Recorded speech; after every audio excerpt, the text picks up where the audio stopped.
दिल ना उम्मीद तो नहीं, नाकाम ही तो है, लंबी है गम की शाम, शाम ही तो है। कल रात देर गए सर उमर अब्दुल्ला साहब का आपने वीडियो सोशल मीडिया पे देखा। उमर साहब कहते हैं कि बीजेपी की गवर्नमेंट और एलजी एडमिनिस्ट्रेशन झूठ बोल रही है। मुझे जो वो डिटेन किया हुआ है, मीडिया को मेरे पास आने नहीं दिया जा रहा है और मुझे मीडिया के पास जाने नहीं दिया जा रहा है। और फिर उन्होंने सोशल मीडिया पे अपना वीडियो अपलोड किया अपने फेसबुक चैनल से। तो एडमिनिस्ट्रेशन कहती है, एलजी साहब कहते हैं कि उमर साहब रिहा हैं। वो कहते हैं मेरे गेट पे लॉक लगा के चेन मारा हुआ है। तो 70 साल जम्मू कश्मीर की आवाम से क्यों झूठ बोला गया कि ये 370 परमानेंट है? कल ऑनरेबल चीफ जस्टिस जो सुप्रीम कोर्ट के तीनों जजमेंट में कहा, उन्होंने कहा कि ये टेम्परेरी प्रोविजन था। तो टेम्परेरी प्रोविजन क्यों लगाया था? परमानेंट करना था। जो आज 370 के नाम पर सियासत कर रहे हैं और नफरत फैला रहे हैं, मैं उनसे एक ही बात कहता हूं, आपको जवाब देना पड़ेगा जम्मू कश्मीर की आवाम को कि 70 साल आपने, अगर इससे 370 के साथ आपकी वफादारी थी तो इसको परमानेंट क्यों नहीं किया? इसको परमानेंट करना चाहिए था ना, जैसे बाकी के कानून। ये इसीलिए टूट गया क्योंकि ये टेम्परेरी था। कल सुप्रीम कोर्ट ने, हमारे मुल्क की सबसे बड़ी अदालत ने जब इस पर फैसला सुनाया तो उन्होंने कहा कि भाई कानून की किताब में ये लिखा है कि ये टेम्परेरी कानून है। आप चाहते हैं कि इस मामले पे इंक्वायरी होनी चाहिए, जैसे मैडम महबूबा मुफ्ती जी कहते हैं कि वो हाउस अरेस्ट हैं, उमर साहब कहते हैं कि हाउस अरेस्ट हैं। ये फाइनल है मेरा आपसे सवाल, क्योंकि वो लोग तो हाउस अरेस्ट हैं, उनके घरों के जो गेट्स हैं उन्हें लॉक लगाया गया है। तो आप चाहते हैं इस मामले में तहकीकात होनी चाहिए, क्योंकि हमारे कश्मीरी नेताओं को अगर आप डिटेंशन में रख देंगे, वो बात नहीं कर, मीडिया नहीं जा पाएगा, कवरेज नहीं हो पाएगा, तो क्या के निज़ाम में ये सब चलेगा? सियासतदानों, इन सियासतदानों को यह जवाब देना पड़ेगा। क्यों? ये इसीलिए टूटा है, ये इसीलिए टूटा। कल चीफ जस्टिस ऑफ इंडिया ने सुप्रीम कोर्ट में ये फैसला सुनाया कि ये क्यों टूटा? टेम्पररी था, क्योंकि ये आर्जी था, टेम्परेरी था। अगर आपको मोहब्बत थी इससे तो परमानेंट, इसको परमानेंट करते ना। सर आज़ाद साहब भी मायूस हैं, बस इतना कहना चाहूँगा। आज़ाद साहब कह रहे हैं हमें ये उम्मीद नहीं थी, ये तवक्को नहीं था कि हमारी ज़मीनों की हिफाजत, हमारी नौकरियों की हिफाजत जो है वो छीनी जा रही है, और सुप्रीम कोर्ट से हमें उम्मीद थी। बहुत मायूस है आज़ाद साहब का। सर एक सवाल है, पहले तो बीजेपी की लड़ाई सिर्फ एक जमात से थी, अब 370 के बाद सजाद गनी लोन साहब हैं, अल्ताफ़ बुखारी साहब हैं, उमर अब्दुल्ला साहब हैं, महबूबा मुफ्ती जी हैं, आज़ाद साहब हैं, बीजेपी अकेली है और ये सब पार्टियां एक साथ होगी इस 370 के फैसले के बाद। इलेक्शंस की भी तैयारियां होंगी। क्या महसूस करते हैं कितना डिफिकल्ट चैलेंज है आप लोगों के लिए इन सब के साथ टकराना? बिल्कुल सर, इलेक्शंस के हवाले से सुप्रीम कोर्ट ने कहा है कि इलेक्शंस जो हैं वो सितंबर 2024 तक होने चाहिए, लेकिन हमारे पास जो सोर्सेज की रिपोर्ट है उसके मुताबिक ये बताया जा रहा है कि बीजेपी इलेक्शंस 2027 में करवाना चाहती है।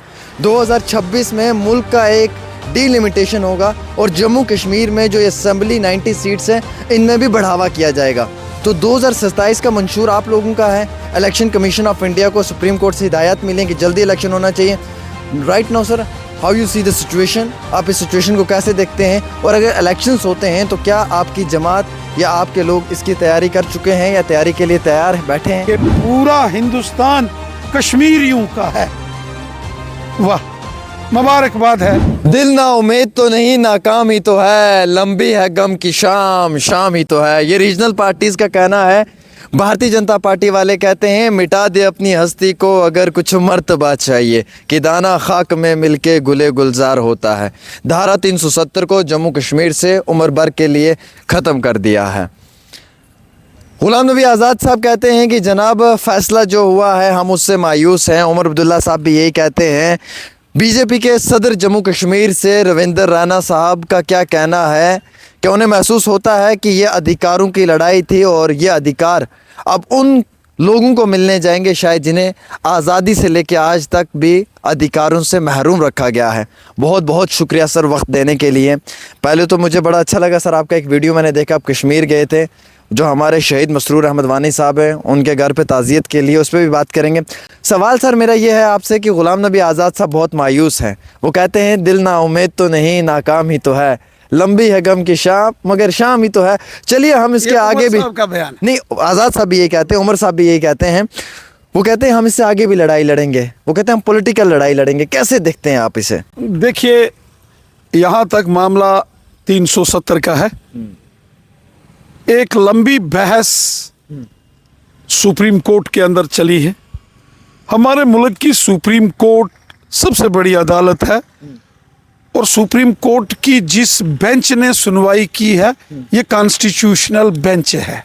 फैसला आने से पहले कि जो भी अदालत का फैसला होगा वो सर आंखों पर, वो हर एक को उस फैसले का एहतराम करना है। 370 के ऊपर पिछले 70 सालों में जम्मू कश्मीर के अंदर लगातार होती रही है। अब चूंकि अदालत ने इस पर फैसला दिया है, कोई सियासी फैसला नहीं है। जब अदालत ने इस पर फैसला सुनाया है तो मुझे लगता है कि अब इस पर कोई सियासत नहीं होनी चाहिए। मोहतरम उमर अब्दुल्ला साहब हूँ, मैडम मोहतरमा महबूबा मुफ्ती साहिबा हूँ, या और भी बड़े जो सियासी दिग्गज कद्दावर लीडर्स हैं जम्मू कश्मीर के, मेरी सबसे गुजारिश है अब हमको इश्तियाल अंगेजी की सियासत बंद करनी चाहिए। अब हमको आग लगाकर वोट लेने की सियासत ख़त्म करनी चाहिए। अब हमको नफरत की सियासत बंद करनी चाहिए। सर अब हमको अमन, खुशहाली, भाईचारा और डेवलपमेंट की बात करनी चाहिए। पिछले 35 सालों ने इस इश्तियाल अंगेजी की आग में, इस नफरत की सियासत ने, इस जो यहां बंदूक की सियासत ने, अलगाववाद की सियासत ने बड़ा जुल्म सितम जम्मू कश्मीर में किया है। हमारे हजारों नौजवान, बुजुर्ग, बच्चे, खवातीन इस नफरत की भेंट चढ़ गए। सर बेगुनाह लोगों का खून जम्मू कश्मीर में जैसे कोई दरिया बहता है वैसे बेगुनाहों का खून बहा है। बस अब और नहीं। सर एक सवाल अब रहेगा। और नहीं। सर सवाल हम ये चाहते हैं सियासत होनी चाहिए, मुद्दों पे होनी चाहिए, लेकिन अवाम की बेहतर। कल रात देर गए सर उमर अब्दुल्ला साहब का आपने वीडियो सोशल मीडिया पे देखा। उमर साहब कहते हैं कि बीजेपी की गवर्नमेंट और एलजी एडमिनिस्ट्रेशन झूठ बोल रही है। मुझे जो वो डिटेन किया हुआ है, मीडिया को मेरे पास आने नहीं दिया जा रहा है और मुझे मीडिया के पास जाने नहीं दिया जा रहा है। और फिर उन्होंने सोशल मीडिया पे अपना वीडियो अपलोड किया अपने फेसबुक चैनल से। तो एडमिनिस्ट्रेशन कहती है, एलजी साहब कहते हैं कि उमर साहब रिहा हैं। वो कहते हैं मेरे गेट पे लॉक लगा के चेन मारा हुआ है। मैंने जनाब उमर अब्दुल्ला साहब का जो बयान है उसको सोशल मीडिया और मीडिया में देखा है। उसमें वो बता रहे हैं कि वो अपने घर में हैं और बता रहे हैं कि गेट बंद है। वहीं ऑनरेबल लेफ्टिनेंट गवर्नर साहब का भी बयान आया कि किसी को भी घर में डिटेन या हाउस अरेस्ट नहीं किया गया है। ऑनरेबल एलजी साहब के बयान के बाद उमर अब्दुल्ला साहब का भी बयान हमने देखा, फेसबुक पे लाइव है। मुझे लगता है कि इस मामले की तहकीकात होनी चाहिए। एलजी साहब कॉन्स्टिट्यूशनल पोजीशन पर हैं, बड़ी जिम्मेवारी के साथ उन्होंने अपनी बात रखी है। और बाद में जब उमर अब्दुल्ला साहब का बयान आया तो मुझे लगता है कि इस सारे मामले की एक बार तहकीकात होनी चाहिए कि इस किस्म की जो सारी बातें क्यों हुई हैं और इसमें कितनी हकीकत है, कितनी सच्चाई है इन सारी बातों में। सर आज़ाद साहब भी मायूस हैं, बस इतना कहना चाहूँगा। आज़ाद साहब कह रहे हैं हमें ये उम्मीद नहीं थी, ये तवक्को नहीं था कि हमारी ज़मीनों की हिफाजत, हमारी नौकरियों की हिफाजत जो है वो छीनी जा रही है और सुप्रीम कोर्ट से हमें उम्मीद थी। बहुत मायूस है आज़ाद साहब का। मेरा ये सबसे तमाम सियासी जमातों के बड़े जो कद्दावर लीडर हैं, मैं सबसे गुजारिश करता हूँ अब 370 को लेकर जितनी सियासत होनी थी हो गई। ठीक है सर। 70 साल 370 के नाम पर सियासत होती रही। 70 साल इश्तियाल अंगेजी होती रही। 70 साल जहर घोलकर आग लगाकर सियासत होती रही। हासिल कुछ नहीं हुआ, कुछ हासिल नहीं हुआ, सिवाय बेगुनाहों के खून से हमारी ज़मीं खूनो खून हो गई, यही हुआ। और फिर लाशों पर सियासत होती रही। ये लाशों पर सियासत बंद होनी चाहिए, ये नफ़रत की सियासत बंद होनी चाहिए, ये आग लगाने वाली सियासत बंद होनी चाहिए, और ये बम बंदूक पिस्तौल गोलियों की सियासत बंद होनी चाहिए। सर एक सवाल है, पहले तो बीजेपी की लड़ाई सिर्फ एक जमात से थी, अब 370 के बाद सजाद गनी लोन साहब हैं, अल्ताफ़ बुखारी साहब हैं, उमर अब्दुल्ला साहब हैं, महबूबा मुफ्ती जी हैं, आज़ाद साहब हैं, बीजेपी अकेली है और ये सब पार्टियां एक साथ होगी इस 370 के फैसले के बाद। इलेक्शंस की भी तैयारियां होंगी, क्या महसूस करते हैं कितना डिफ़िकल्ट चैलेंज है आप लोगों के लिए इन सब के साथ टकराना? देखो, 370 को एक हथियार बनाकर 70 साल यहाँ लोगों को गुमराह किया गया, लोगों से झूठ बोला गया, लोगों को जम्मू कश्मीर के अंदर ये बताया गया कि ये 370 जो है ये परमानेंट है। मैं एक सवाल पूछता हूँ, देश में लगभग 1947 से 2024 तक आप अगर देखेंगे तो हमें लगभग 70-75 साल हो गए आज़ाद हुए। इन 70-75 सालों में 60 साल तो कांग्रेस की हुकूमत रही, चलो 60 नहीं 55 साल तो कांग्रेस की हुकूमत रही। और कांग्रेस की हुकूमत में मरहूम शेख अब्दुल्ला साहब हों, फारूक अब्दुल्ला साहब हों या उमर अब्दुल्ला साहब की हमेशा दोस्ती कांग्रेस के साथ रही। मरकज़ी हुकूमत जब बनती रही, फारूक अब्दुल्ला साहब कैबिनेट मिनिस्टर रहे, मनमोहन सिंह जी की सरकार रही हो या इससे पहले की सरकारें रही हों, जम्मू कश्मीर के अंदर जो भी सरकारें थी उनकी दोस्ती मरकज़ी हुकूमत से थी।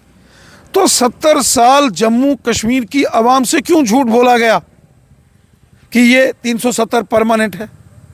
कल ऑनरेबल चीफ जस्टिस जो सुप्रीम कोर्ट के तीनों जजमेंट में कहा, उन्होंने कहा कि ये टेम्परेरी प्रोविजन था। तो टेम्परेरी प्रोविजन क्यों लगाया था? परमानेंट करना था। जो आज 370 के नाम पर सियासत कर रहे हैं और नफरत फैला रहे हैं, मैं उनसे एक ही बात कहता हूं, आपको जवाब देना पड़ेगा जम्मू कश्मीर की आवाम को कि 70 साल आपने अगर इससे 370 के साथ आपकी वफादारी थी तो इसको परमानेंट क्यों नहीं किया? इसको परमानेंट करना चाहिए था ना, जैसे बाकी के कानून। ये इसीलिए टूट गया क्योंकि ये टेम्परेरी था। कल सुप्रीम कोर्ट ने, हमारे मुल्क की सबसे बड़ी अदालत ने जब इस पर फैसला सुनाया तो उन्होंने कहा कि भाई कानून की किताब में ये लिखा है कि ये टेम्परेरी कानून है। 70 साल टेम्परेरी रखा आपने। हुकूमतें किसकी थी? आज कांग्रेस रोती है, भैया 50-60 साल तो आपने हुकूमत की। आज नेशनल कॉन्फ्रेंस को गुस्सा आता है, तो सरकारें किसकी थी? हमारी तो 10 साल की सरकार है। सर एक सवाल, आपने 70 साल में से 55-60 साल कांग्रेस ने हुकूमत की, नेशनल कॉन्फ्रेंस की हमेशा मदद इमदाद की।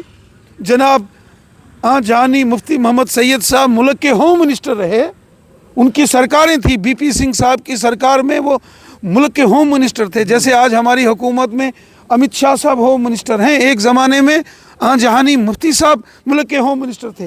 तब आपने इसको परमानेंट क्यों नहीं किया? आज जम्मू कश्मीर का बच्चा इन सियासतदानों से ये सवाल पूछता है। ये सियासतदान जो आज सुप्रीम कोर्ट के फैसले के बाद आग लगाने की कोशिश कर रहे हैं, सियासतदानों, इन सियासतदानों को यह जवाब देना पड़ेगा क्यों ये इसीलिए टूटा है। ये इसीलिए टूटा। कल चीफ जस्टिस ऑफ इंडिया ने सुप्रीम कोर्ट में ये फैसला सुनाया कि ये क्यों टूटा? टेम्पररी था, क्योंकि ये आर्जी था, टेम्परेरी था। अगर आपको मोहब्बत थी इससे तो परमानेंट इसको परमानेंट करते ना। बिल्कुल सर। इलेक्शंस के हवाले से सुप्रीम कोर्ट ने कहा है कि इलेक्शंस जो हैं वो सितंबर 2024 तक होने चाहिए, लेकिन हमारे पास जो सोर्सेज की रिपोर्ट है उसके मुताबिक ये बताया जा रहा है कि बीजेपी इलेक्शंस 2027 में करवाना चाहती है। 2026 में मुल्क का एक डीलिमिटेशन होगा और जम्मू कश्मीर में जो असेंबली 90 सीट्स हैं इनमें भी बढ़ावा किया जाएगा। तो 2027 का मंशूर आप लोगों का है। इलेक्शन कमीशन ऑफ इंडिया को सुप्रीम कोर्ट से हिदायत मिली है कि जल्दी इलेक्शन होना चाहिए। Right now sir, how you see the situation, आप इस सिचुएशन को कैसे देखते हैं? और अगर इलेक्शंस होते हैं तो क्या आपकी जमात या आपके लोग इसकी तैयारी कर चुके हैं या तैयारी के लिए तैयार हैं, बैठे हैं? यहाँ तक जम्मू कश्मीर में असेंबली इलेक्शंस का मामला है, बीजेपी ने कई बार इस बात को दोहराया है कि हम जम्मू कश्मीर में असेंबली इलेक्शंस के लिए तैयार हैं। पार्लियामेंट का इलेक्शन हो, असेंबली का इलेक्शन हो या जो भी कोई इलेक्शन हो, भारतीय जनता पार्टी पूरे तरीके से तमाम किस्म के इलेक्शंस के लिए तैयार है। हो क्यों नहीं रहे हैं सर? ये तो इलेक्शन कमीशन ने इसका फैसला करना है। अब ऑनरेबल सुप्रीम कोर्ट ने भी इसके मुतालिक कल अपने फैसले में इसका जिक्र किया है और मुझे लगता है कि इलेक्शन कमीशन यकीनन इस पर फैसला लेंगे। बीजेपी कहती है कि हालात ठीक नहीं है, जब हालात ठीक हो जाएंगे तो हम इलेक्शंस करवाएंगे या इलेक्शंस के लिए तैयार मुकम्मल होंगे। कई बार अमित शाह साहब ने स्टेटमेंट दिया, एलजी साहब ने स्टेटमेंट दिया, एक तरफ साहब कहते हैं हालात ठीक है, नॉर्मल सी है। देखो, गवर्नमेंट का काम होता है जो इलेक्शन कमीशन को ज़रूरी साजो सामान इलेक्शंस के लिए चाहिए, जो सिक्योरिटी के इंतजाम चाहिए, वो इलेक्शन कमीशन को मुहैया कराना ये सरकारों का काम है। और अमित शाह साहब ने कहा है सरकार तैयार है, लेकिन उसका फाइनल फैसला इलेक्शन कमीशन ने करना है। मुझे यकीन है कि पार्लियामेंट इलेक्शंस 2024 में अप्रैल मई में हो जाएंगे और उसके बाद जब मरकज़ में हुकूमत बन जाएगी, या साथ भी हो सकते हैं, लेकिन साथ थोड़ा मुश्किल इसलिए है कि पूरे मुल्क के अंदर इलेक्शन है और जम्मू कश्मीर में थोड़ा सिक्योरिटी के कंसर्न्स होते हैं। एमपी की मेंबर पार्लियामेंट की तो 5 सीटें हैं, असेंबली की 90 सीटें हैं, तो 90 सीटों पर जितने कैंडिडेट्स चुनाव लड़ेंगे उनको सिक्योरिटी मुहैया कराना या वो थोड़ा उसमें दिक्कत आ सकती है। तो मुझे लगता है कि पार्लियामेंट के इलेक्शंस के बाद यकीनन जम्मू कश्मीर में असेंबली के इलेक्शंस होंगे। इसका फैसला इलेक्शन कमीशन ने करना है। यहाँ तक आपने 2026 की डीलिमिटेशन की बात की, पूरे मुल्क के अंदर एक डीलिमिटेशन तो होनी है जिसमें पार्लियामेंट की सीट्स और असेंबली सीट्स की भी डीलिमिटेशन होनी है और यकीनन उसमें जम्मू कश्मीर भी आएगा। उस हिसाब से 2027 में फिर इलेक्शन होंगे। वो 2027 तो फिर हो जाएंगे, फिर क्या फ़र्क पड़ता है, वो तो फिर जब अगला इलेक्शन होगा।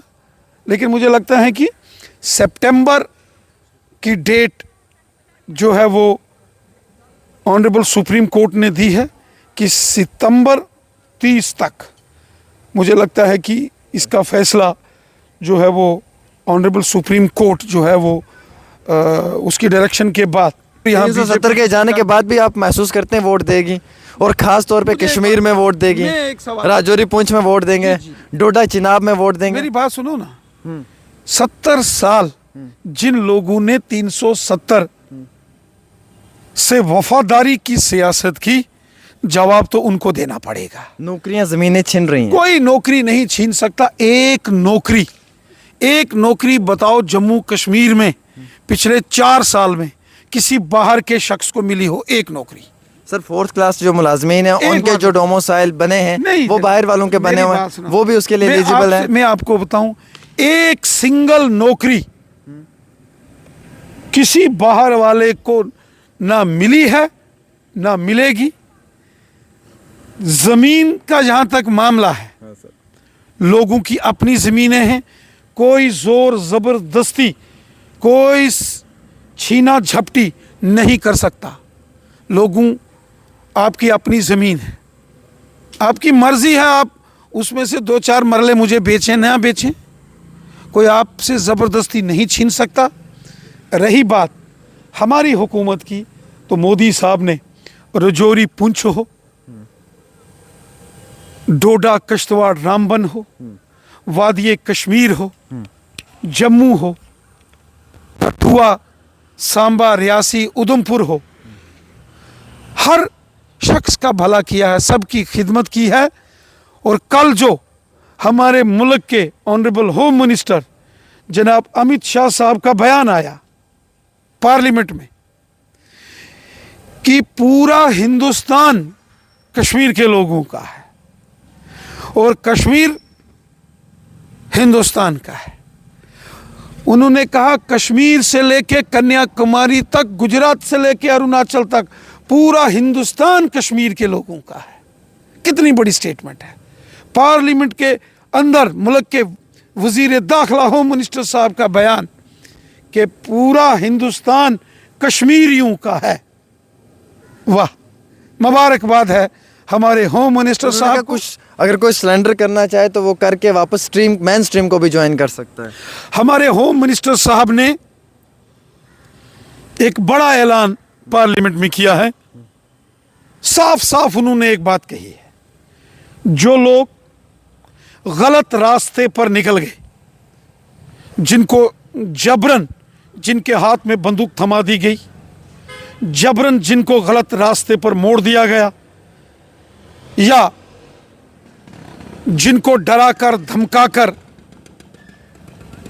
या जिनको इमोशनली ब्लैकमेल करके गलत रास्ते पर डाल दिया गया, अगर वो हथियार छोड़ के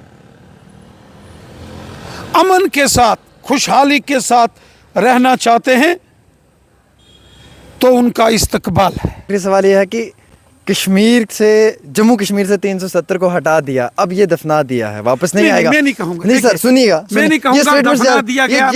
ये जारी हो चुके हैं कई मुकामात के ऊपर। लेकिन कश्मीर के नेता लोग अभी भी हार नहीं मानते। वो कहते हैं दिल टूटा है, हम इमोशनल हैं, लेकिन हमें हमारे अंदर जो वो हार है वो अभी नहीं है। हम लड़ेंगे, चाहे वो महबूबा मुफ्ती हो, वो मुजफ्फर शाह साहब हो, उमर साहब हो, वो अभी भी मानते हैं कि हमें लड़ना है। We will fight for our rights। देखिए, जो 370 के मुतालिक जो फैसला ऑनरेबल सुप्रीम कोर्ट ने किया है, मुल्क की सबसे बड़ी अदालत ने किया है, ये कोई सियासी फैसला नहीं है। ये फैसला आने से पहले हम सब ने कहा था जो भी फैसला होगा, व्हाटएवर, एक के सोच के मुताबिक होगा या दूसरे के सोच के मुताबिक होगा, अदालत के फैसले का एहतराम, उसकी रिस्पेक्ट सबको करनी है। आप चाहते हैं कि इस मामले पे इंक्वायरी होनी चाहिए, जैसे मैडम महबूबा मुफ्ती जी कहते हैं कि वो हाउस अरेस्ट हैं, उमर साहब कहते हैं कि हाउस अरेस्ट हैं। ये फाइनल है मेरा आपसे सवाल, क्योंकि वो लोग तो हाउस अरेस्ट हैं, उनके घरों के जो गेट से उन्हें लॉक लगाया गया है। तो आप चाहते हैं इस मामले में तहकीकात होनी चाहिए, क्योंकि हमारे कश्मीरी नेताओं को अगर आप डिटेंशन में रख देंगे, वो बात नहीं कर, मीडिया नहीं जा पाएगा, कवरेज नहीं हो पाएगा, तो क्या के निज़ाम में ये सब चलेगा? पिछले दिनों आपने देखा कि उमर अब्दुल्ला साहब हों या महबूबा मुफ्ती साहिबा हों, तमाम बड़े सियासतदान जम्मू हो या वादी कश्मीर में सियासी रैलीज कर रहे हैं। हर रोज़ तोड़ सियासी रैलियों का सिलसिला वादी कश्मीर में हो रहा है। उमर साहब भी रैलियां कर रहे हैं, महबूबा मुफ्ती साहिबा भी रैलियां कर रही हैं, हम भी रैलियां कर रहे हैं। किसी को डिटेन या डिटेंशन में नहीं रखा गया, सबको छूट है, सबको सिक्योरिटी दी गई है। रही बात कल के दिन की, मैंने उमर साहब का और मैडम महबूबा मुफ्ती साहिबा का एक बयान मीडिया, सोशल मीडिया में देखा है, ट्विटर पे भी। उसके बाद ऑनरेबल लेफ्टिनेंट गवर्नर साहब का भी बयान हमने देखा है। मुझे लगता है कि सारे मामले की तहकीकात होनी चाहिए और ये सच्चाई सामने आनी चाहिए।